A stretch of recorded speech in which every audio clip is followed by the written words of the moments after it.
నీ కన్నాలో కానా నాకెవరున్నారయ్యా, నాకున్న తోడు నీడ నీవే యేసయ్యా. నీలా ప్రేమించేవారు ఎవరున్నారయ్యా, నీలా ప్రేమించేవారు ఎవరున్నారయ్యా.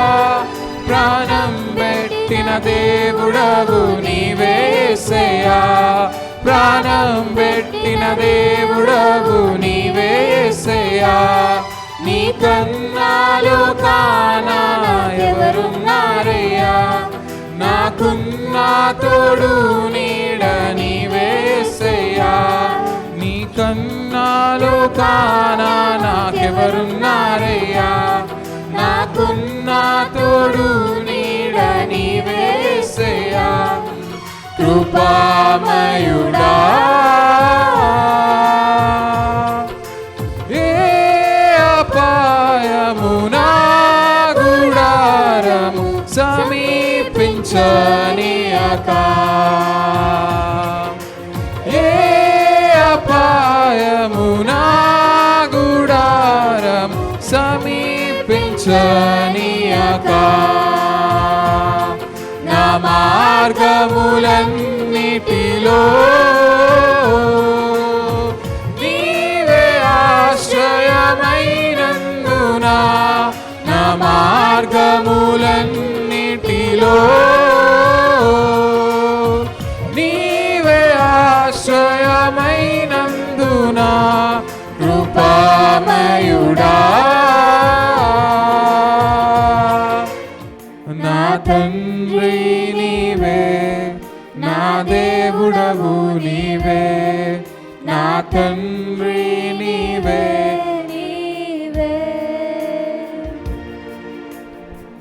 నా అడుగులు తప్పటడుగులై నడిచిన నా ప్రతి మార్గము సరిచేయు నా తండ్రివి. నా అడుగులు తప్పటడుగులై నడిచిన నా ప్రతి మార్గము సరిచేయు నా తండ్రివి. పగలు ఎండ దెబ్బనైనను, రాత్రి వెనల దెబ్బనైనను తగులకుండా కాచే నీ ప్రేమ. పగలు ఎండ దెబ్బనైనను, రాత్రి వెనల దెబ్బనైనను తగులకుండా కాచే నీ ప్రేమ. యేసయ్యా యేసయ్యా. అందరం కలిసి పాడదామండి, ఎవరు మౌనంగా ఉండకండి, అందరం కలిసి పాడతాం. యేసయ్యా యేసయ్యా యేసయ్యా యేసయ్యా. హల్లెలూయా హల్లెలూయా. నాయన, మిమ్మల్ని అబ్బా తండ్రి అని పిలుచుకునే అదృష్టం ఇచ్చారు నాయన, మీకు స్తోత్రం. నన్ను తండ్రి అని పిలవండి, నా దగ్గరికి రండి, మీరు భయపడకండి, నేనున్నాను. ప్రతి ఆపదలో, ప్రతి కష్టంలో, ప్రతి నష్టంలో, ప్రతి అనారోగ్యంలో, ప్రతి ఆర్థిక విషయంలో నేను మీకున్నాను. మిమ్మల్ని ఆదరిస్తాను, ఆదరించే తండ్రి నేనున్నాను, మీరు భయపడకండి అని మమ్మల్ని ఎంతో ధైర్యపరిచిన యేసయ్యా మీకు స్తోత్రం. నాయన, మీ సన్నిధానానికి వచ్చిన ప్రతి బిడ్డని పేరు పేరున దీవించండి, ఆశీర్వదించండి నాయన. నా తండ్రి, గత వారం అంతా మీ కృపలో కాపుదల్లో మమ్మల్ని కాచి కాపాడి దీవించి ఆశీర్వదించి, ముఖ్యంగా ఈ పునరుద్ధాన ఆదివారం రోజు ప్రభువా మీ సన్నిధిలో సజీవంగా నిలువబడ్డామంటే అది కేవలం మీ కృప నాయన. మీకు స్తోత్రం చెల్లించుకుంటున్నాం.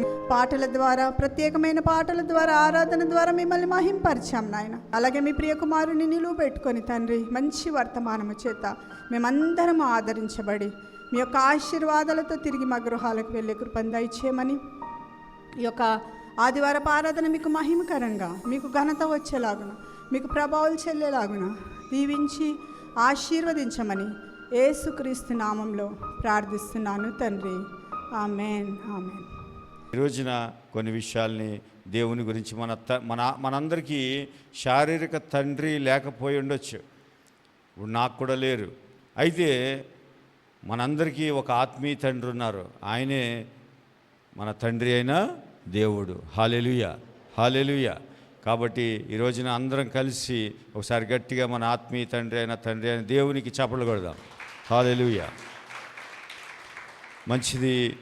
ఈ రోజున ఒక చిన్న మెసేజ్ నేను తయారు చేసుకున్నాను, అది మీకు చెప్తాను నా అనుభవంలోంచి. Know your father's heart.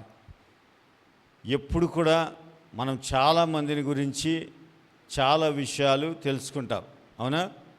మొన్న ఎలక్షన్స్ జరిగాయి, అన్నీ తెలుసు మనకి. ఎవరు గెలిచారు, ఎవరు ఓడిపోయారు, ఎన్ని ఓట్లతో ఓడిపోయారు, అంటే చాలా వివరాలు సేకరించి ఎందుకు ఓడిపోయాడు, ఏం జరిగింది, అన్నీ మనకి అన్నీ తెలుసు. కానీ ఎప్పుడు కూడా మన ఫాదర్ గురించి, మన ఆత్మీయ తండ్రి, మన తండ్రి అయిన దేవుని గురించి ఎప్పుడైనా ఆయన హృదయం ఎలాంటిది, మనం ఎవరి గురించి అడిగినా చెప్పేస్తాం ఇక్కడ కదా. ఆయన ఎలాంటి వాడంటే వెంటనే కొన్ని విషయాలు ఫటాఫటా చెప్పేస్తాం. కానీ మన తండ్రి, ఆత్మీయ తండ్రి గురించి ఆయన హృదయం ఎలాంటిది ఎప్పుడైనా గమనించావా? ఎప్పుడైనా తెలుసుకోవడానికి ప్రయత్నించామా? ఎప్పుడైనా అసలు నా ఆత్మీయ తండ్రి, నా తండ్రి ఎలాంటి హృదయం అయింది అనేది ఎప్పుడు కూడా తెలుసుకుంటూ ఉండాలి జీవితంలో. మన జీవితంలో ఓన్లీ ఫాదర్స్ డే రోజునే తెలుసుకోవడం కాదు, ప్రతిరోజు ఆయన గురించి తెలుసుకోవాలి. దయచేసి ఈ రోజున కొన్ని విషయాలు మీకు చెప్తాం. మన తండ్రి ఎలాంటి వాడో ఒకసారి చెప్తాను చూడండి. ముందుగా ఆయన నిజానికి ఆయన ఏది దాచుకోలేదు. ఎందుకు దాచుకోలేదంటే చూడండి, ఇప్పుడు పక్కింటి వాళ్ళ దగ్గర అయితే వాళ్ళ బిడ్డలకైతే దాస్తాం మనం, అన్ని విషయాలు చెప్పం. కానీ మన బిడ్డలకి అన్నీ చెప్తాం. మన బిడ్డల దగ్గర ఏమి దాచిపెట్టాం. నాన్న ఇది పరిస్థితి, ఇలా ఉందని చెప్తాం. అలాగే మన తండ్రి అయిన దేవుడు కూడా మన దగ్గర ఏది దాచిపెట్టలేదు, అన్నీ కూడా ఓపెన్ చేసి చెప్పాడు. కానీ మనమే ఆయన హృదయాన్ని గమనించాం. మనకి ఎవరో చెప్పుంటారు, తండ్రి అయిన దేవుడు చాలా కఠినుడు అంటే, అమ్మో దేవుడి దగ్గరికి వెళ్తే చాలా పవిత్రంగా వెళ్ళాలి, చాలా పరిశుద్ధంగా వెళ్ళాలి, లేకపోతే ఆయన మనకి చాలా శిక్షిస్తాడు. చాలామంది దేవుడి గురించి ఏం తెలుసు అంటే ఇవే తెలుసు, 4 మాటలు ఏంటంటే దేవుడు శిక్షించేవాడు, దేవుడు, కొంతమంది అయితే ఉగ్రుడు అంటారు. ఉగ్రుడు అంటే చాలా కోపం కలిగినవాడు దేవుడు. ఆయన దహించు అగ్ని అంటాడు ఒకరు. దహించు అగ్ని అంటే ఇన్ని రోజులు ఉంటావా నువ్వు? ఎప్పుడో దహించేసి. అందుకని నీ దేవుడి గురించి నీకు ఎవరో చెప్పినవి కొన్నే తెలుసు, కానీ ఆయన హార్ట్ ఏంటి ఎప్పుడైనా గమనించి చూడండి. కొన్నిసార్లు మనల్ని కొంచెం కోప్పడే వ్యక్తులు ఉంటారు. పైకి కోప్పడతారు కానీ వాళ్ళ హార్ట్ చాలా బాగుంటుంది. కానీ ఎప్పుడు కూడా మనం ఏం చూస్తామంటే వీడు కోపిస్తోడరా అంటాం, అంతేగాని వాడి హార్ట్ని ఎప్పుడు గమనించాం. ఆ హృదయం ఎలాంటిదో ఎప్పుడు గమనించాం. నీ తండ్రి గురించి నీకు ఎవరు చెప్పుండొచ్చు, తండ్రి అయిన దేవుడి గురించి. ఆయన శిక్షించేవాడు, ఆయన కోపం కలిగిన దేవుడు, రోషం కలిగిన దేవుడు, ఇలాంటి మాటలు నువ్వు విని ఉండొచ్చు. కానీ నీ తండ్రి హృదయం ఎలాంటిది లోపలికి తొంగి చూడాలి. ఎప్పుడు కూడా ఆయన హృదయం ఎలాంటిదో గమనించాలి. ఎందుకంటే తండ్రి ఇప్పుడు యేసు ప్రభు వచ్చిన తర్వాతే, అంతకుముందు ఎవరు కూడా దేవుణ్ణి తండ్రిగా మనకు పరిచయం చేయలేదు. మీరు బైబిల్ చదివితే మీకు అర్థమవుతుంది. దేవుణ్ణి తండ్రిగా ఎవరు పరిచయం చేయలేదు. మనకి ఫస్ట్ టైం ఇంట్రడ్యూస్ చేసింది ఫాదర్గా ఎవరని అంటే యేసు ప్రభువారు. ఆయన వచ్చిన తర్వాత ఏం చెప్పారంటే, ఆయన దేవుడు తర్వాత ముందు నీకు తండ్రి అని చెప్పాడు. అంటే తండ్రి దగ్గరికి అయితే ఎలా వెళ్తావు? భయం లేకుండా వెళ్తాం. అదే దేవుడి దగ్గరికి అంటే భయంగా వెళ్తాం. అందుకే ఆయన ఏం చేశాడంటే మన మార్గాన్ని కొంచెం ఈజీ చేశాడు అనమాట. తండ్రిగా నువ్వు వెళ్తే తర్వాత దేవుని పరిశుద్ధత ఆటోమేటిక్గా తెలుసుకుంటావు. అందుకే ఆయనకి మనకి ఏం సంబంధం ఏర్పాటు చేశాడంటే, ఆయన తండ్రి, మనము బిడ్డలం, ఆయన కుమారులం. అలా యేసు ప్రభువారు మనకి తండ్రి అని మనకి చెప్పడం జరిగింది దేవుణ్ణి. కాబట్టి దయచేసి గమనిద్దాం. చూడండి, తండ్రి అనేసరికి మనకి చాలా యాక్సెస్ అనేది చాలా ఈజీ అయిపోద్ది, చాలా ఈజీ అయిపోద్ది. చూడండి, తండ్రి దగ్గరికి వెళ్ళడానికి షరతులు ఉండవు. ఉంటాయా? మన సమ్మర్ హాలిడేస్లో మీరు అందరూ ఇంటికి వెళ్ళి ఉంటారు. మీ డాడీలు ఉంటే ఏమైనా షరతులు ఉంటాయా? వాళ్ళ ఇంట్లో డాడీ ఆ రూమ్లోకి వెళ్ళొచ్చా అని అడుగుతావా? ఇంట్లోకి వెళ్ళి, మీ ఇంట్లోకి వెళ్ళి మీ డాడీ వాళ్ళ ఇంటికి వెళ్ళి నాన్న ఆ రూమ్లోకి వెళ్ళొచ్చా వెళ్ళకూడదు అంటావా? అసలు అక్కడికి వెళ్తే ఇక మీకు ఒక రెక్కలు వచ్చేస్తాయి. పెళ్ళి అయిన వాళ్ళకైతే ఇంకా అసలు మామూలుగా ఉంటారు, అప్పుడు ఒక రకంగా ఉంటారనమాట. ఇక మేము ఆ భర్తలు ఏం చేస్తారంటే ఆ టైంలో అలా చూస్తూ ఉంటారు, ఏం చేస్తారు ఏం చేయరు. వాళ్ళ డాడీ ఇంటికి వెళ్ళాక పట్టుకోలేము ఇక వాళ్ళది వేరేగా ఉంటుంది అనమాట. అందుకే ఎప్పుడు కూడా తండ్రి మనకి ఎంతో అవసరం. మన తండ్రి అయిన దేవుడు మనకున్నాడు, అందుకే మనం చాలా ధైర్యంగా ఉండొచ్చు. చూడండి, ఈ రోజున ఒక వాక్య భాగంలోనికి మనం వెళ్దాం. ఆయన ఏది దాచిపెట్టలేదు, కానీ మనం ఎప్పుడు కూడా ఆయన హృదయంలో లేకపోతే ఆయన మనస్సులో మనకున్న స్థానం ఏంటో మనం ఎప్పుడు రికగ్నైజ్ చేయలేదు, మనం ఎప్పుడు కూడా గుర్తించలేదు. నీకేం స్థానం ఉంది, అసలు నువ్వు దేవుణ్ణి ఎందుకు ఆరాధిస్తున్నావు, లేకపోతే తండ్రిని ఎందుకు ఆరాధిస్తున్నావు? సండే ఎందుకు ఆరాధిస్తున్నారు? ఎవరైనా చెప్పండి, ఎందుకు ఆరాధిస్తున్నారు? ఆయన ఏంటి? నీకు ఆయనకి ఏంటి సంబంధం? లేకపోతే ఆయన మనస్సులో నీకంటూ ఒక స్థానం ఉందా లేదా? అసలు ఉంది, అందుకే నువ్వు మందిరానికి వస్తున్నావు. అయితే ఎప్పుడు కూడా ఆ స్థానాన్ని నువ్వు జ్ఞాపకం చేసుకోవాలి. తండ్రి దగ్గర నాకు స్థానం ఉంది, ఆ స్థానం ఏంటో జ్ఞాపకం చేసుకోవాలి. చూడండి, 2 కొరింథీ పత్రిక 6వ అధ్యాయం 18వ వచనం చదవండి. దేవుని ఆలయమునకు విగ్రహములతో ఏమి పొందిక మనము జీవం గల దేవుని ఆలయమై ఉన్నాము. అందుకు దేవుడు ఇలాగూ సెలవిచ్చుచున్నాడు, నేను వారిలో నివసించి సంచరింతును, నేను వారి దేవుడనై యుందును, వారు నా ప్రజలై యుందురు. కావున మీరు వారి మధ్య నుండి బయలు వెడలి ప్రత్యేకముగా ఉండుడి, అపవిత్రమైన దానిని ముట్టకుడని ప్రభు చెప్పుచున్నాడు. మరియు నేను మిమ్మును చేర్చుకొందును, మీకు తండ్రినై యుందును. హల్లెలూయా. ఎంతమందికి దేవుడు తండ్రి అవ్వాలని ఉంది?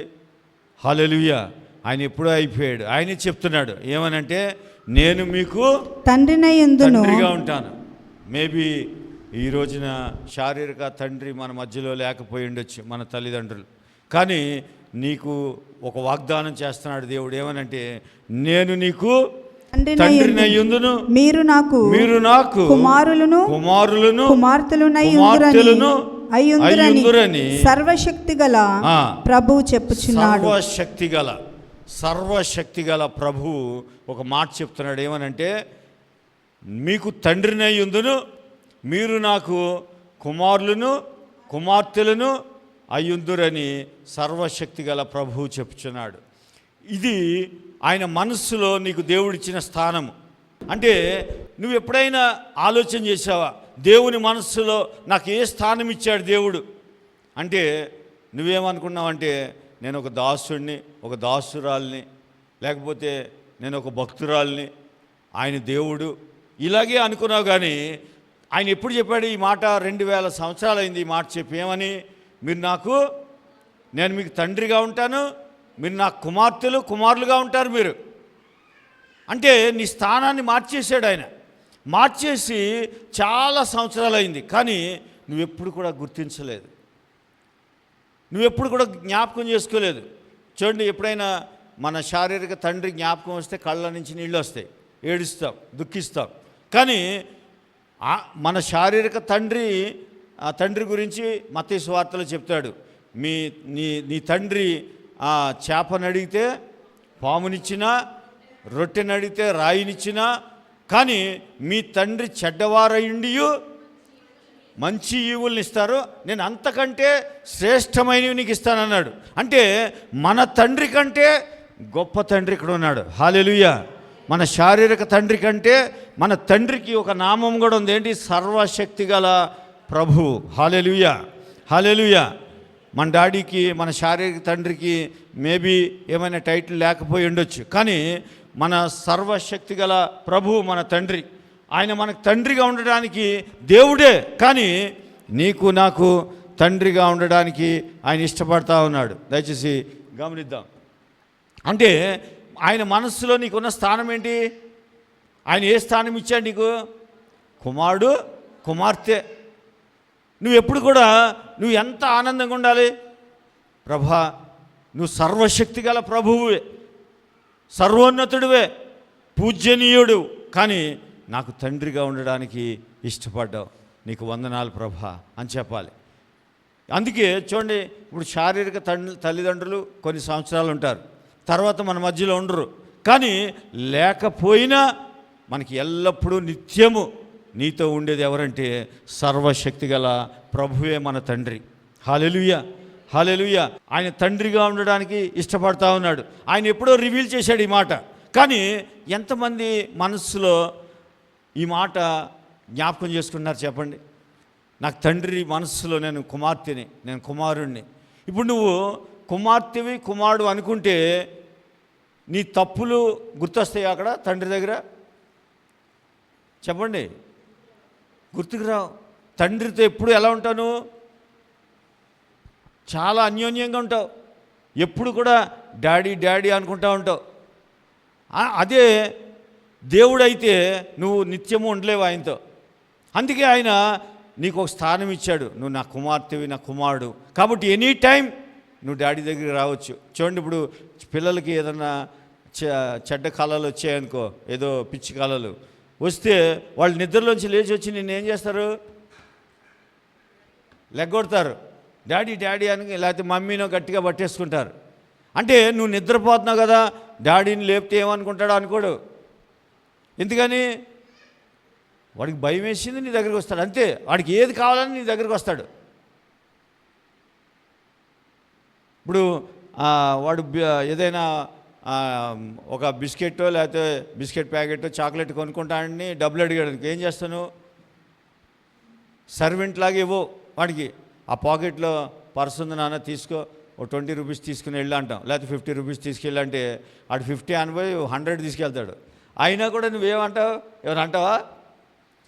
అదే మీ సర్వెంట్ వచ్చి, సార్ ఛాయ్ తాగుతాను 10 రూపాయలు అంటే, ఎందుకురా నీకు ఛాయ్, పొద్దున్నే తాగి వచ్చావు కదా అంటావు. ఒకవేళ ఇచ్చినా లెక్క పెట్టిస్తావు. నువ్వు పర్సు అక్కడ ఫ్యాంట్ ఉంది, ఆ ఫ్యాంట్లో తీసుకుంటావు వాడిని. చెప్పమాలా? ఎందుకని? మన కొడుకు కొడుకే, సర్వెంట్ సర్వెంటే. కాబట్టి నిన్ను కొడుకుని చేసుకున్నాడు, కూతురుని చేసుకున్నాడు. అది అర్థం అవ్వాలి. అర్థం అవ్వకపోతే నువ్వు ఎప్పుడు ఏమంటావు? ఇంకా నేను దాసుడిని, దాసురాలని అంటావు. ఇప్పుడు అందుకే గలతీ పత్రికలో ఒక మాట అంటాడు, ఏమనంటే చూడండి ఒకసారి, జస్ట్ అది సబ్జెక్ట్లో కాదు కానీ గలతీ పత్రికలో 4వ అధ్యాయంలో 1వ వచనం చదవండి.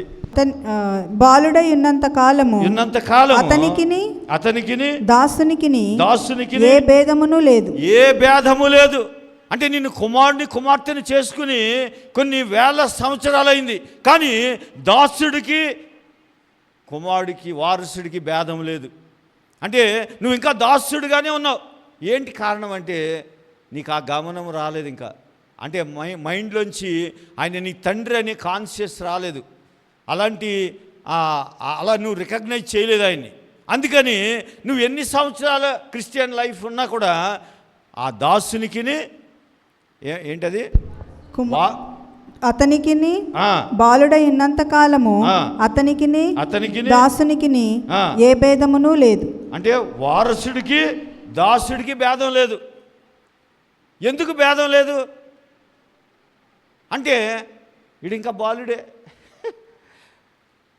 పెద్ద అయ్యాడు. ఇప్పుడు మీరు మిమ్మల్ని అడిగారనుకో, మీరు ఎప్పుడు రక్షించబడ్డారని, ఒకళ్ళు 3 సంవత్సరాలు అంటారు, ఒకళ్ళు 5 అంటారు, ఒకళ్ళు నేను 20 years అంటారు, వాళ్ళు 30 years అంటారు. కానీ 30 years అయినా నువ్వు దాసుడివే, 10 years అయినా నువ్వు దాసుడివే.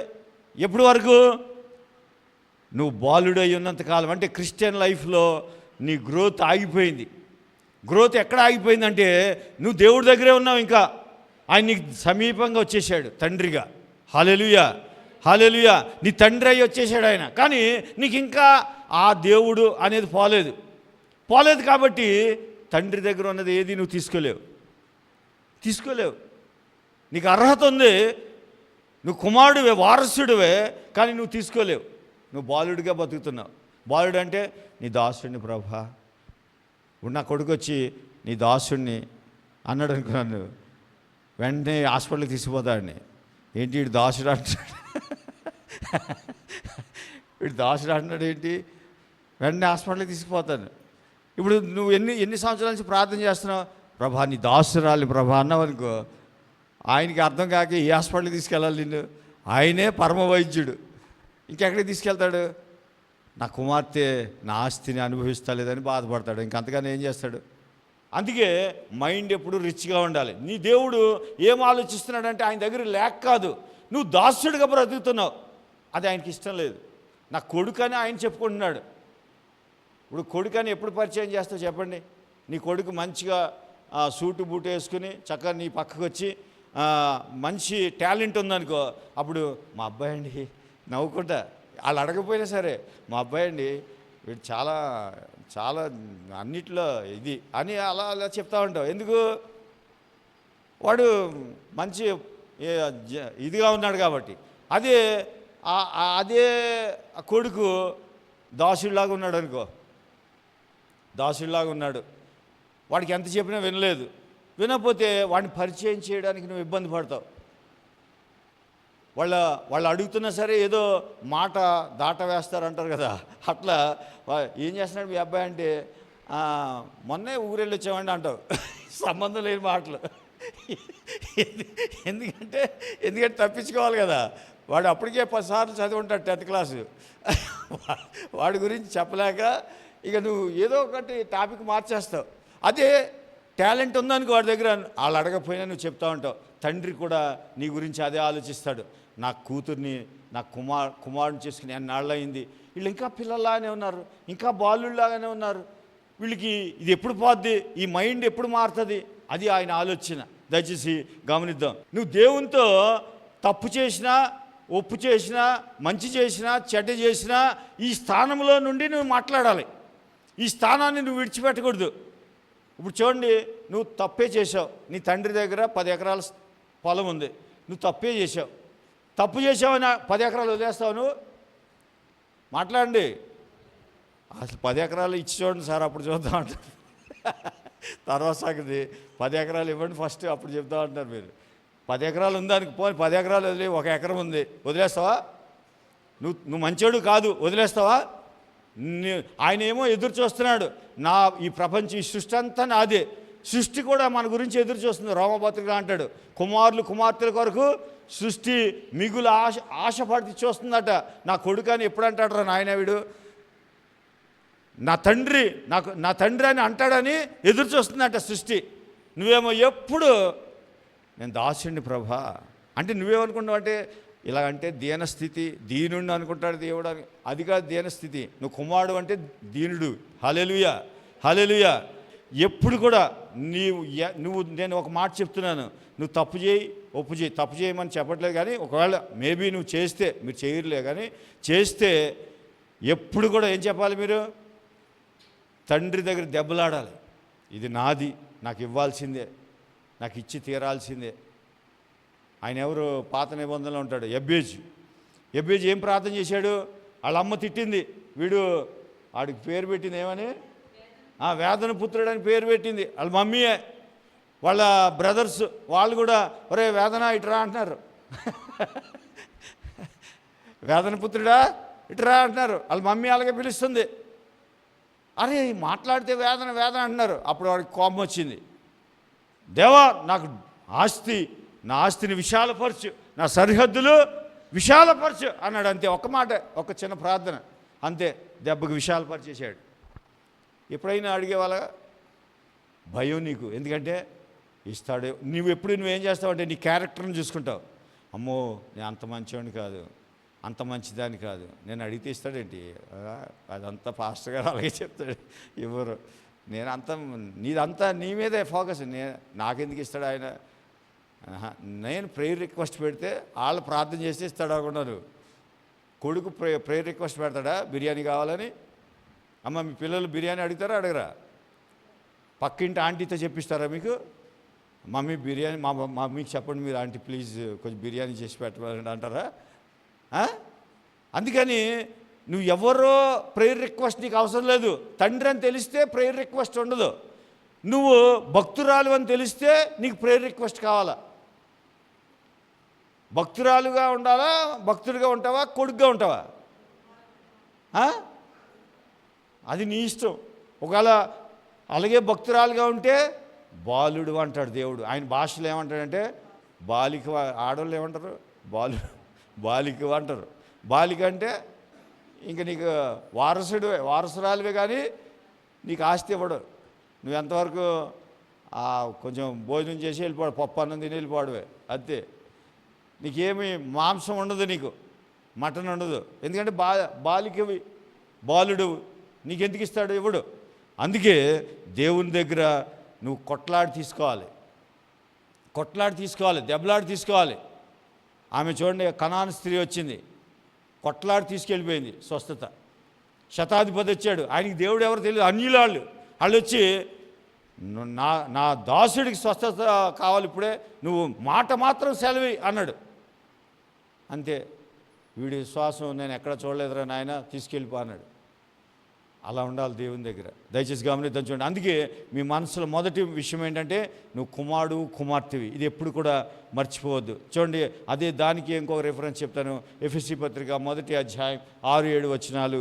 ఎట్లనగా తన ప్రియునియందు తాను ఉచితముగా మనకు అనుగ్రహించిన తన కృపా మహిమకు కీర్తి కలుగునట్లు తన చిత్త ప్రకారమైన దయా సంకల్పము చొప్పున యేసుక్రీస్తు ద్వారా తనకు కుమారులుగా స్వీకరించుటకై, అండర్లైన్ చేసుకోండి, యేసుక్రీస్తు ద్వారా తనకు. నువ్వు కుమారుడు ఎలా అయ్యావంటే యేసుక్రీస్తు ద్వారా కుమారుడుగా స్వీకరించుటకై మనలను ముందుగా తన కోసము నిర్ణయించుకొని మనము తన ఎదుట పరిశుద్ధులమును నిర్దోషులమును నై ఉండవలెనని జగత్తు పునాది వేయబడక మునిపే ప్రేమ చేత ఆయన క్రీస్తులో మనలను ఏర్పరచుకొని, ఆయన క్రీస్తులో మనల్ని కుమారులు కుమార్తెలుగా ఏర్పరచుకున్నాడు.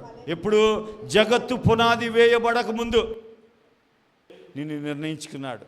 నా కుమార్తె, నా కుమారుడు భూమి మీదకి పంపిస్తున్నా, వీళ్ళు నా గురించి నేను తండ్రిని అని చెప్తారు అందరికీ, వాళ్ళు వారసులుగా జీవిస్తారు అని ఆయనకి ఎంతో ఇష్టం. ఆ ఇష్టాన్ని మనం పోగొట్టేశాం. దయచేసి గమనిద్దాం చూడండి. అందుకే రెండో విషయాన్ని గమనిద్దాం. అంటే ఆయన మనసులో నీ కుమారుడు కుమార్తె అనే స్థానం ఇచ్చాడు. రెండోది గమనిద్దాం చూడండి, ఆయన ఎప్పుడు కూడా ప్రేమించే దేవుడు. ఆయన మనం ప్రేమించలేదు. వాక్యంలో ఉంటుంది కదా యోహాను పత్రికలో, ఆయనే మొదట మనలను ప్రేమించాను. అంటే మొదట నిన్ను ప్రేమించింది ఆయనే. నువ్వు ఏదైనా ప్రేమిస్తున్నావంటే అర్థం ఏంటంటే ఆయన ప్రేమించాడు కాబట్టి నువ్వు ప్రేమిస్తున్నావు, అంతే. అంతేగాని మనం ప్రేమించలేము ఆయన్ని. చూడండి, మొదటి యోహాను పత్రిక 3:1 చదవండి. మనము దేవుని పిల్లలమని, అమ్మ జాగ్రత్తగా వినాలి, మనము దేవుని పిల్లలమని. దేవుని పిల్లల దాసుల పిల్లలము. వాక్యం ఏం చెప్తుంది? మనము దేవుని పిల్లలమని పిలువబడినట్లు తండ్రి మనకెట్టి ప్రేమను అనుగ్రహించెను చూడుడి. ఈ ఒక్క లైన్ అర్థమైతే నువ్వు ఎప్పుడో ఒప్పేసుకుందు మా డాడీ అని. ఎవరిని? దేవుణ్ణి ఎప్పుడో డాడీ అనేద్దు. ఆ ఒక్క లైన్ అర్థమైతే. ఆయన ఏమంటాడంటే మనం దేవుని పిల్లలమని పిలువబడినట్లు తండ్రి. అంటే తండ్రి నీకేమిచ్చాడంటే ప్రేమ ఇచ్చాడు. ప్రేమ ఎందుకు ఇచ్చాడంటే నువ్వు అర్థం చేసుకుంటావని, నా తండ్రి నాకు ప్రేమనిచ్చాడు అని నువ్వు అర్థం చేసుకుని పిల్లలని ఒప్పుకుంటావని పిలువబడినట్లు తండ్రి మనకి ఎట్టి ప్రేమను అనుగ్రహించెను చూడుడి. అంటే మనం ఎప్పుడు చూడం. దేవుడు చెప్తే నేను చూసేయాలా అనుకుంటాను. ఆయన ఏమన్నాడు? చూడుడి. ఏం చూడమన్నాడు? మాట్లాడండి, ఏం చూడమన్నాడు? మనము దేవుని పిల్లలమని చూసుకోమన్నాడు. హల్లెలూయా. నా తండ్రి దేవుడు, నేను దేవుని యొక్క తండ్రి, నా తండ్రి దేవుడు. ఆయన నాకు ప్రేమనిచ్చాడు కాబట్టి నేను ఏమని పిలువబడతాను ఈ భూమి మీద? దేవుని పిల్లలం. హల్లెలూయా. ఆ దేవుని పిల్లలకి ఆయన ఏమిచ్చాడు? ప్రేమనిచ్చాడు. ఎట్టి ప్రేమను అనుగ్రహించను చూడుడి, మనం దేవుని పిల్లలమే. అలాగా అరిసి చెప్తే మీకు అర్థమవుతుంది అనుకుంటున్నాను నేను. ఆయన ఏమంటారు చెప్పండి? మనము దేవుని పిల్లలమే. మీకు ఏమన్నా అర్థమవుతుందో లేదా? మీరు ఎవరు పిల్లలు అని చెప్తున్నాడు, మీకు అర్థమవుదని రెండోసారి చెప్తున్నాడు. మనము దేవుని పిల్లలమని పిలువబడినట్లు తండ్రి మనకి ఎట్టి ప్రేమను అనుగ్రహించునో చూడుడి అని చెప్పి నువ్వు చూసిన తర్వాత మళ్ళీ ఏమన్నాడంటే అక్కడ కామా పెట్టి మనము దేవుని పిల్లలమే. నీకేమైనా డౌట్ వస్తుందేమో అని, అయ్యా నువ్వు దేవుని కుమారుడివే, కుమార్తెవే. ఎంత మంచి మాటలు! ఆయన దేవుడే నీ తండ్రి అయితే నీకు ఏంటి బాధ? నీకు అది తెలియలేదు కాబట్టి బాధపడుతున్నావు. అది కనుక నీకు అర్థమైందనుకో, దేవుడే నా తండ్రి అని నీకు తెలిస్తే నువ్వు ఎవరి దగ్గరికి వెళ్ళవు. నీకు ఏది కావాలన్నా తండ్రిని అడుగుతావు. ఈ హేతువు చేత లోకం మనలను ఎరుగదు. అంటే ఈ కారణము చేత లోకము నిన్ను గుర్తించదు. కొన్నిసార్లు మీకు చాలా మంచి పాయింట్ చెప్తున్నాను చూడండి. ఎవరైనా నిన్ను గుర్తించలేదంటే నువ్వు వెంటనే అనుకోవాలి, నేను దేవుని కొడుకునని. నువ్వేమనుకుంటావు? నేను ఇంత మంచి చీర కట్టుకెళ్తే నన్ను కనీసం ఇలాగన్నా చూడలేదు, నన్ను కనీసం కావాలనే చూడలేదు ఆమె అంటావు. అక్కడ ఏమన్నాడు? ఈ హేతువు చేత, అంటే నువ్వు దేవుని పిల్లలు కాబట్టి ఈ హేతువు చేత లోకము నిన్ను ఎరుగదు. వాళ్ళు రికగ్నైజ్ చేస్తే నీకు దేవుని పిల్లలనే ఐడెంటిటీ నీకు లేనట్టు. లోకానికి ఆయన ఎవరో తెలీదు. నువ్వు దేవుని పిల్లోడు అయితే వెంటనే నిన్ను లోకము ద్వేషిస్తుంది. నీ పొరుగు వారిని ద్వేషించవచ్చు, లేకపోతే నీ బంధువులు నిన్ను ద్వేషించవచ్చు. అప్పుడు అనుకోవాలి, అమ్మయ్య ఇప్పటికి నేను దేవుని కూతుర్నని అర్థమైంది అనుకోవాలి. నువ్వు అలాగనుకో, వాళ్ళు కావాలని నన్ను ఇలా చేశారు, కావాలని అలా చేశారు, కావాలని మాట్లాడలేదు, కావాలని నన్ను అలా చూశారు. వాళ్ళు చూసిన తప్పే, చూడపోయిన తప్పే. అందుకే ఎప్పుడు కూడా గమనించుకోవాలి. నిన్ను ఎవరైనా రిజెక్ట్ చేశారనుకో, నిన్ను ఎవరైనా రికగ్నైజ్ చేయలేదనుకో, అప్పుడు అనుకోవాలి, ప్రభా నువ్వు నన్ను రికగ్నైజ్ చేసావు కుమార్తెగా, నీకు స్తోత్రాలయ్యా. వెంటనే థ్యాంక్స్ చెప్పుకోవాలి. నిన్ను ఎవరు బాధ పెట్టినా, కొంతమంది కావాలనే హర్ట్ చేస్తారు, కావాలనే ఆ పెయిన్ఫుల్ వర్డ్స్ వాడతారు. వాడితే వెంటనే నువ్వేమనుకోవాలంటే, ప్రభా నన్ను ఆమె రికగ్నైజ్ చేయకపోయి ఉండొచ్చు, పలానా వ్యక్తి నన్ను గుర్తించకపోయి ఉండొచ్చు, నన్ను ఇష్టపడకపోయి ఉండొచ్చు, అయినా నేనంటే నీకు చాలా ఇష్టం నాయన, నువ్వు నా తండ్రివి, నేను కుమార్తెని, నువ్వు నన్ను రికగ్నైజ్ చేసావు, ఎప్పుడో చెప్పావు, నన్ను ప్రేమించి కుమార్తెగా చేసుకున్నావు, నీకు థ్యాంక్స్ ప్రభా అని చెప్పుకోవాలి. దయచేసి గమనించండి. అందుకే ఆయన మనల్ని ప్రేమించాడు, మనల్ని కుమారులుగా చేసుకున్నాడు. చూడండి మూడో విషయం, రోమపత్రిక 8వ అధ్యాయం 16వ వచనం. మనము దేవుని పిల్లలమని ఆత్మ తానే మన ఆత్మతో కూడా సాక్ష్యం ఇచ్చుచున్నాడు. మీరు అనుకోవచ్చు, నేను దేవుణ్ణి కొడుకుని కూతుర్నని నాకు ఏంటండి ప్రూఫ్ అనొచ్చు. దేవుడు ఏమంటున్నాడంటే, ఒరే పిచ్చోడా, నీకు ప్రూఫ్ కావాలంటున్నావు కదా, నా ఆత్మను పంపిస్తున్నా. మన ఆత్మతో చెప్తుందట, ఏమని? నువ్వు దేవుని కొడుకువి, దేవుని కూతురు అని చెప్తుందట. ఎవరో చెప్పనవసరం లే, ఆయనే ఒక ఆత్మని పంపించాడు, పరిశుద్ధ ఆత్మని. ఏమని? ఎందుకు పంపించాడు? మన ఆత్మతో ఏం చెప్తుంది? దేవుని పిల్లలమని ఆత్మ తానే మన ఆత్మతో కూడా సాక్ష్యం ఇచ్చుచున్నది. నీ గురించి ఒక సాక్ష్యం పలుకుతుంది పరిశుద్ధాత్ముడు. ఏమనంటే, ఇదిగో నీ కుమార్తె, ఇదిగో నీ కుమారుడు. మనకి ఇంత దేవుడు రివీల్ చేసినా కూడా మళ్ళీ మన మొదటికి వచ్చేస్తాం.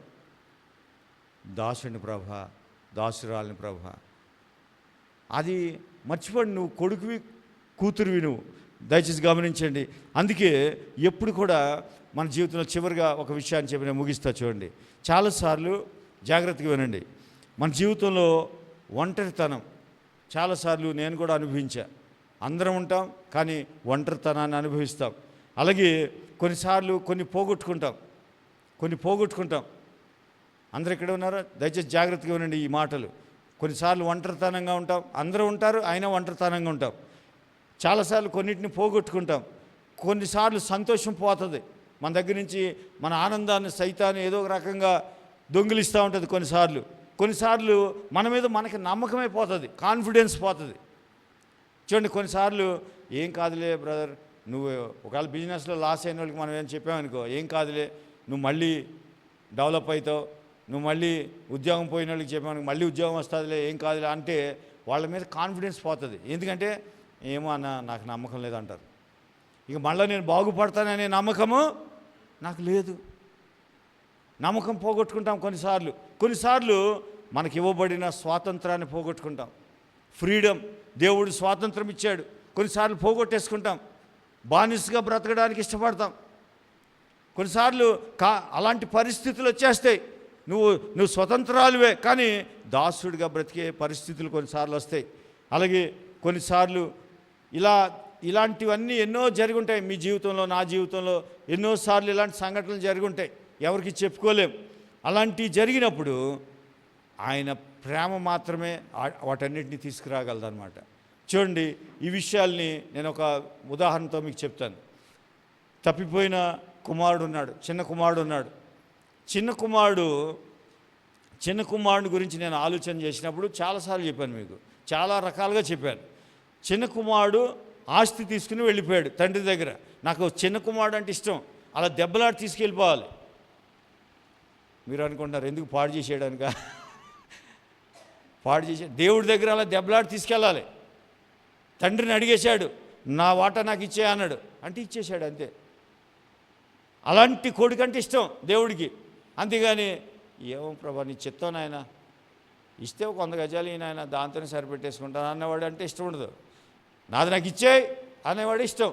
ఇచ్చేసి ఒక మాట కూడా చెప్పలే, ఇచ్చేస్తే సూట్ కేసు సర్దుకున్నాడు, డబ్బులు ఆస్తి అంతా తీసుకుని బయలుదేరి వెళ్ళిపోయి వ్యాపారం చేశాడు, లాస్ అయిపోయాడు. ఇక ఆ స్టోరీ అంతా మనకు తెలుసు. అయితే నేను చెప్పే పాయింట్ ఏంటంటే, ఎప్పుడైతే తండ్రి దగ్గర నుంచి వెళ్ళిపోయాడో, వ్యాపారం చేశాడో, లాస్ వచ్చింది, డబ్బులన్నీ పోయాయి, భోజనానికి కూడా డబ్బులు లేవు, ఏమీ లేదు. ఇప్పుడు అతనిలో నేను చెప్పిన లక్షణాలన్నీ వచ్చేసినాయి. ఏమి లక్షణాలు అవి? ఒంటరితనం, సంతోషం పోగొట్టుకున్నాడు, ఒంటరితనంగా ఉన్నాడు. తర్వాత నమ్మకం పోయింది. ఇక బిజినెస్ చేసి మళ్ళీ నేను పైకి వస్తాననే నమ్మకం పోయే ఉద్యోగానికి వెళ్ళాడు. ఉద్యోగానికి ఎందుకు వెళ్ళాడు అనుకున్నారు?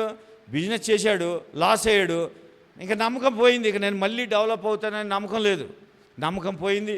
తండ్రి దగ్గర ఉన్న స్వాతంత్రము అక్కడ లేదు, ఆయన బిజినెస్ చేసిన చోట లేదు, స్వాతంత్రం లేదు, నమ్మకం పోయింది, సంతోషం పోయింది, ఒంటరితనంగా ఉన్నాడు, డబ్బులు పోయినాయి, అన్నీ పోయాక ఆ జాబ్ వెతుక్కున్నాడు.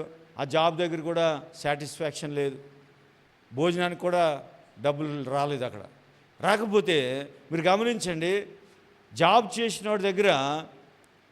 చేసినోడు వాళ్ళు ఏమి పోగొట్టుకున్నాడో రికగ్నైజ్ చేయలేదు.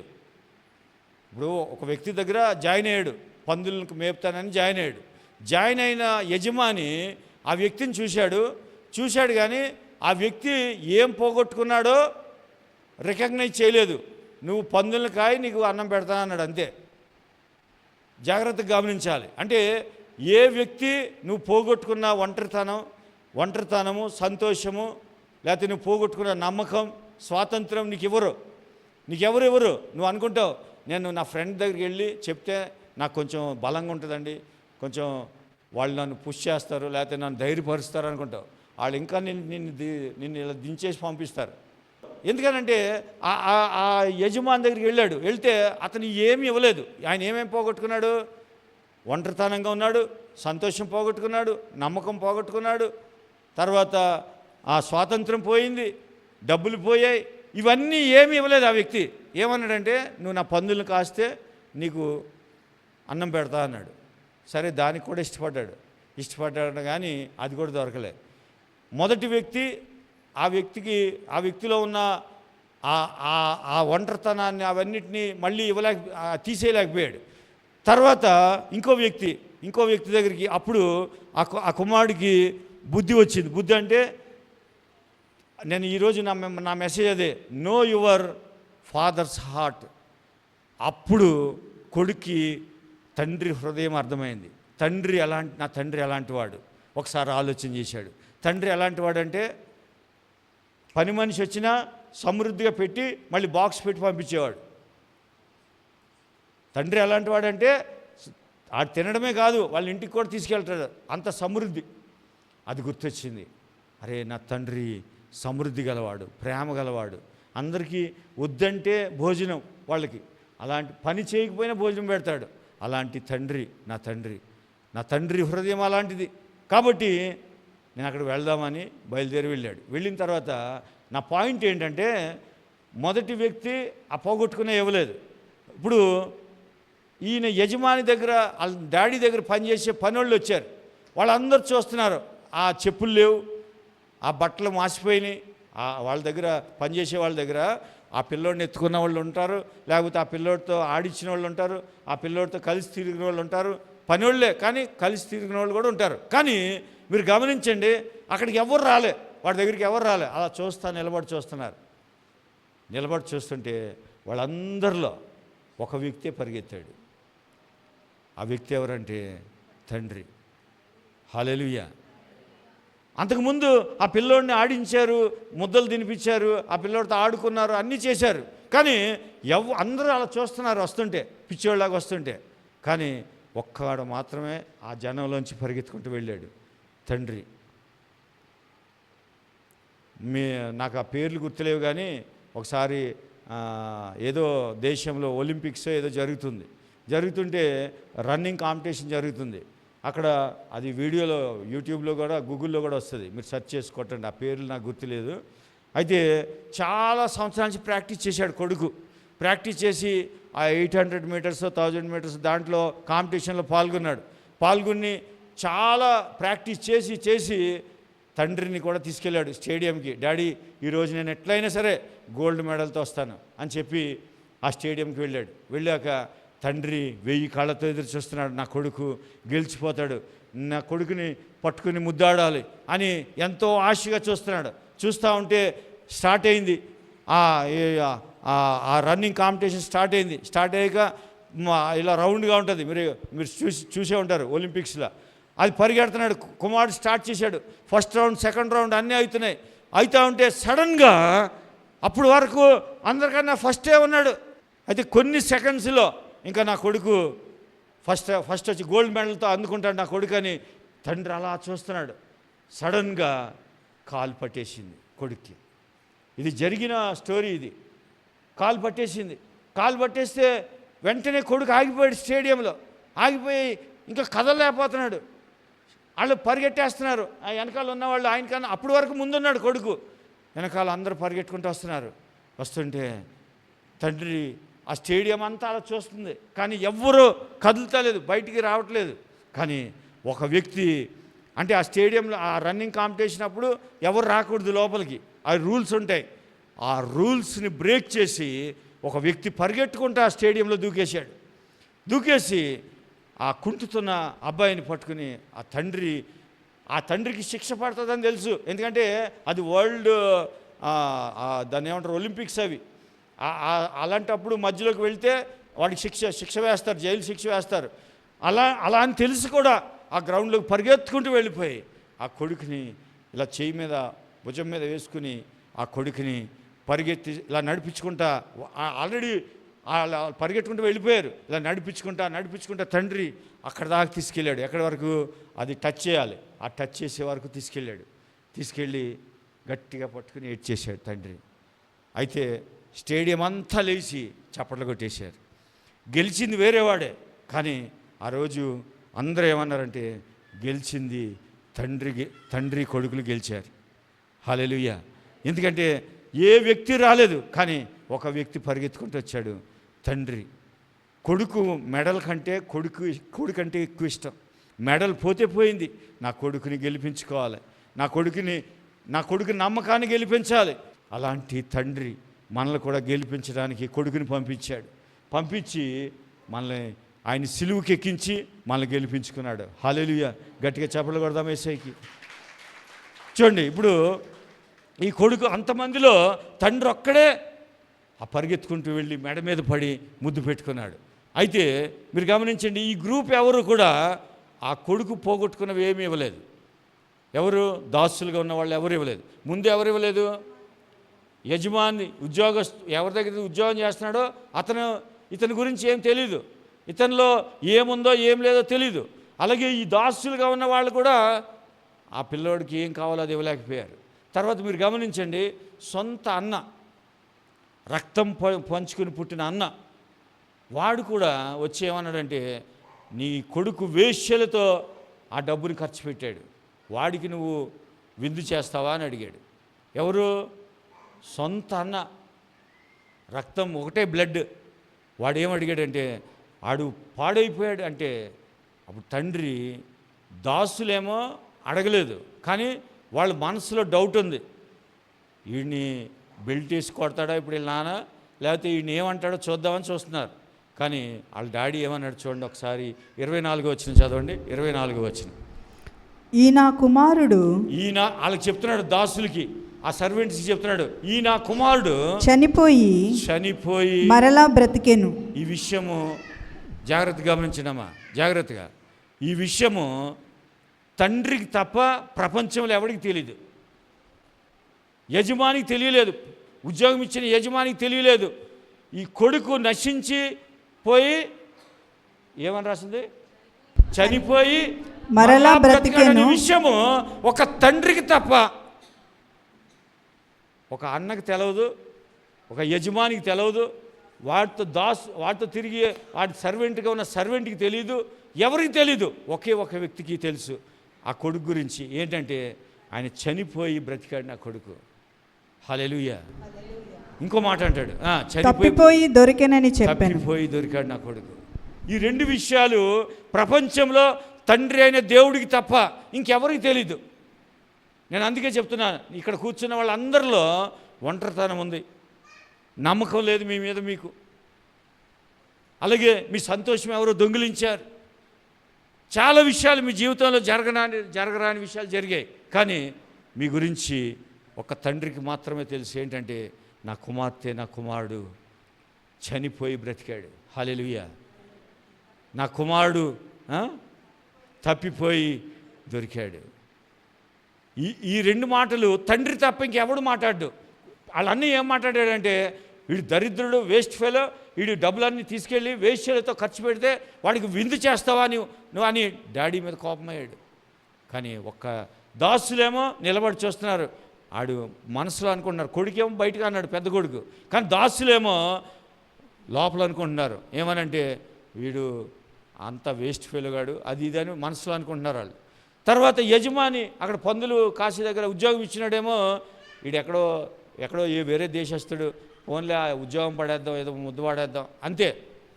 కానీ ఒక తండ్రికి మాత్రమే తెలిసింది ఏంటంటే, నా కొడుకు చనిపోయి తిరిగి బ్రతికాడు, నా కొడుకు తప్పిపోయి మరలా వచ్చాడు. ఈ మాట చెప్పేది నీ గురించి, నా గురించి ఒక్క తండ్రి అయిన దేవుడే, ఇంకెవరు చెప్పరు.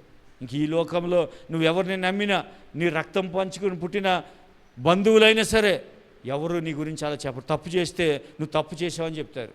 ఒక తండ్రి మాత్రమే, నా కొడుకు చనిపోయి బ్రతికాడు, నా కొడుకు తప్పిపోయి దొరికాడు. చూడండి, ఇప్పుడు ఈ మాట దాసుల దగ్గర చెప్పాడు, తర్వాత మళ్ళీ చెప్తాడు. కొడుకు అడుగుతాడు, పెద్ద కొడుకు అడిగినప్పుడు 37వ వచనమా 39 లాస్ట్ వచనం 32 చదవండి. మనం ఈ నీ తమ్ముడు చూడండి, ఆ అన్న ఏమన్నాడు, నా తమ్ముడు అనలే, వీడు వేశ్యలతో డబ్బులు ఖర్చు పెట్టి వస్తే వీడికి విందు చేస్తావా అన్నాడు. అంటే తండ్రి ఏమంటున్నాడంటే, ఈ నీ తమ్ముడు చనిపోయి తిరిగి బ్రతికాను. రెండోసారి మరలా చెప్తున్నాడు, చనిపోయి తిరిగి మరలా బ్రతికాడు, తప్పిపోయి దొరికాడు. అతనితో చెప్పాను. ఈ మాటలు నీ గురించి ప్రపంచంలో ఎప్పుడైనా నువ్వు తప్పు చేస్తే, ఎప్పుడైనా నీ జీవితంలో ఒకవేళ సంతోషం కోల్పోయేవేమో, ఒంటరితనంగా ఉన్నావేమో తప్పు చేసి, ఒకవేళ అన్నీ కోల్పోయేవేమో తప్పు చేసి, ఓకే తప్పు చేసి ఉండొచ్చు, కోల్పోయి ఉండొచ్చు, కానీ నీ గురించి నీ తండ్రి ఆలోచన ఎలా ఉంటుందంటే, నా కుమార్తె, నా కుమారుడు చనిపోయి బ్రతికింది, తప్పిపోయి దొరికింది అంటాడే తప్ప నీ మీద నేరం మోపడు.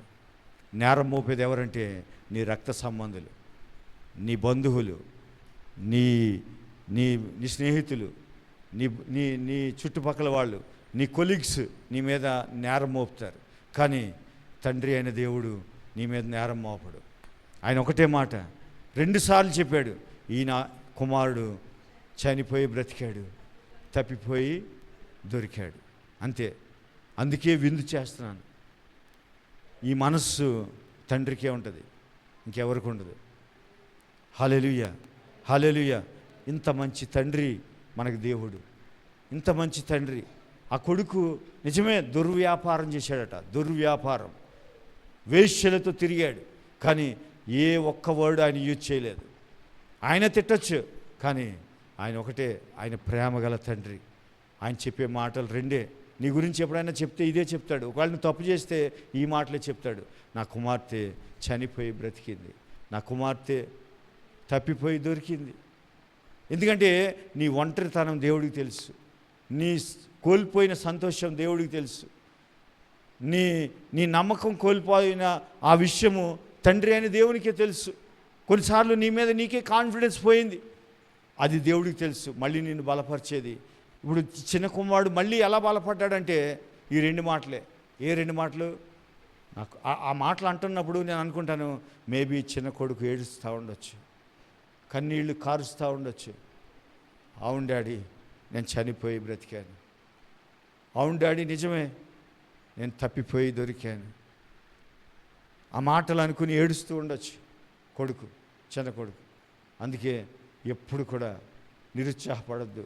ఎప్పుడు ఒకవేళ మేబీ నువ్వు తప్పు చేస్తే నీ సంతోషం పోయి ఉండొచ్చు, లేకపోతే ఒంటరితనాన్ని అనుభవిస్తూ ఉండొచ్చు నువ్వు తప్పు చేసి, లేకపోతే ఎవరో చేసిన దానికి కొన్నిసార్లు మనం బలైపోతాం, అలా కూడా అయ్యి ఉండొచ్చు. ఏదేమైనా నీ జీవితంలో ఒకవేళ దాన్ని ఏమంటారంటే వాక్యూమ్, ఏదైతే ఆ గ్యాప్ వచ్చిందో, ఆ ఖాళీ వచ్చిందో, నీ హృదయంలో ఏ ఆనందమైతే కోల్పోయావో అది తండ్రి ఇవ్వడానికి సిద్ధంగా ఉన్నాడు. ఆయన నీ పట్ల కోపంగా లేడు. ఆయన ఒకటే, నా కుమార్తె నువ్వే తప్పు చేసి వెళ్ళినా, తప్పు చేయమని నేను చెప్పట్లేదు, కానీ ఒకవేళ ఏదైనా నీ జీవితంలో అలాంటి సందర్భం వస్తే ఈ 2 మాటలు జ్ఞాపకం పెట్టుకోండి. నా కుమార్తె చనిపోయి బ్రతికింది, నా కుమారుడు తప్పిపోయి దొరికాడు. అది తండ్రి మనసు. ఈ మాటలు చెప్పింది ఎంతోమంది ఉన్నారు చిన్న కుమారుడు తెలిసిన వాళ్ళు, కానీ ఎవ్వరు కూడా ఆ మాటలు అనలేదు. ఒక తండ్రి మాత్రమే ఈ మాటలు చెప్పాడు. కాబట్టి అలాంటి దేవుడు మనకి తండ్రిగా ఉన్నాడు ఈ రోజున. అలాంటి తండ్రిని మనం ఎప్పుడు కూడా ఎన్నడూ నిరుత్సాహపడద్దు. ఎప్పుడు ఎవరో నిన్ను గుర్తించలేదని, నిన్ను ఒంటరి వాళ్ళని చేశారని, నీ నమ్మకాన్ని పోగొట్టారని ఎవరిని బ్లేమ్ చేయొద్దు. నీ నమ్మకం మరలా తిరిగి వస్తుంది. ఈ 2 మాటలు నీ నమ్మకాన్ని తిరిగి తీసుకొస్తాయి. నువ్వు ఓడిపోయినా నీ జీవితాన్ని తిరిగి తీసుకొస్తాయి. అలా ఎంతోమంది ఇక్కడ ఉన్నారు. మీ జీవితాల్లో తిరిగి మరలా ఆ ఒంటరితనం పోవాలన్నా, ఆ సంతోషం తిరిగి రావాలన్నా, ఆ నమ్మకత్వం మళ్ళీ నీ మీద కలగాలన్నా ఆ తండ్రి చెప్పే మాటలు జ్ఞాపకం పెట్టుకోండి. ప్రజల మాటలతో మీకు సంబంధం లేదు. నీ రక్త సంబంధులు కూడా నిన్ను గాయపరుస్తారు, కానీ తండ్రి ఒక్కడే నిన్ను ప్రేమించేవాడు. ఆయన ఎప్పుడు కూడా నిన్ను ఎప్పుడు నిందించాడు.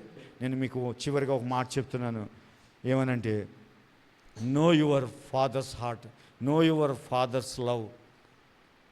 ఆయన ప్రేమని, ఆయన హృదయం ఎలాంటిదో తెలుసుకో. ఇలాంటి తండ్రి ఎవరికైనా ఉంటాడా చెప్పండి? ఇలాంటి తండ్రిని పెట్టుకుని ఎందుకు మనం ఒంటరితనం అనుభవించాలి? ఎందుకు మనము నమ్మకత్వం పోగొట్టుకోవాలా? ఎందుకు మన సంతోషాన్ని వదిలేయాలా? మన జీవితం అయిపోయిందని ఎందుకు అనుకోవాలా? చిన్న కుమారుడు అన్ని తప్పులు చేసి వస్తే తండ్రి మరలా జీవితం నమ్మకం ఇచ్చాడు, సంతోషం ఇచ్చాడు, పోగొట్టుకున్న కుమారత్వం ఇచ్చాడు. ఇన్ని చేస్తే అలాంటి దేవుడే మన తండ్రి. ఈరోజు ఫాదర్స్ డే రోజున ఒకవేళ మీ బిడ్డలు మీ మాటలు వినట్లేదేమో, మీ బిడ్డల దగ్గర ఈ మాటలు చెప్పి చూడండి. ఎప్పుడైనా అవకాశం వస్తే చిన్న కుమారుడు కథ చెప్పండి, చెప్పి ఆ తండ్రి గురించి చెప్పండి. అలాంటి తండ్రిని పరిచయం చేయండి మీరు. మనం ఏం చేస్తామంటే వాడికి నీతులు చెప్తాం, నువ్వు అలాగ ఉండకూడదు నాన్న, ఇలా ఉండాలి అంటే ఆడు అలాగే ఉంటాడు. ఆడు అలాగే ఉంటాడు. ఎందుకంటే అది నియమం, మొదటి ఆదాము నియమం అది. అందుకే ఎప్పుడు కూడా మన తండ్రి అయిన దేవుణ్ణి పరిచయం చేయాలి మన బిడ్డలకి. మేబీ కొన్ని సంవత్సరాలు నీకు బాధ, నొప్పి కలుగుతూ ఉండొచ్చు, మన బిడ్డలు చేసే పనులు సహించలేకపోతూ ఉండొచ్చు. అయినా మన తండ్రి అయిన దేవునికి పరిచయం చేయాలి మన బిడ్డల్ని. చేస్తే తప్పకుండా మన బాధ, మన ఒంటరితనం అన్నీ కూడా పోగొట్టే తండ్రి మనకున్నాడు. ఎంతమంది ఈ రోజున ఈ వాక్యం చేత ఆదరించబడ్డారు? గట్టిగా చప్పట్లు కొడదాం యేసయ్యకి. హల్లెలూయా, హల్లెలూయా. ఎంతమంది ఆనందంగా ఉన్నారు? అలాంటి తండ్రి నాకున్నాడని చెప్పండి. హల్లెలూయా. ప్రేమగల తండ్రి నీకున్నాడు. హల్లెలూయా.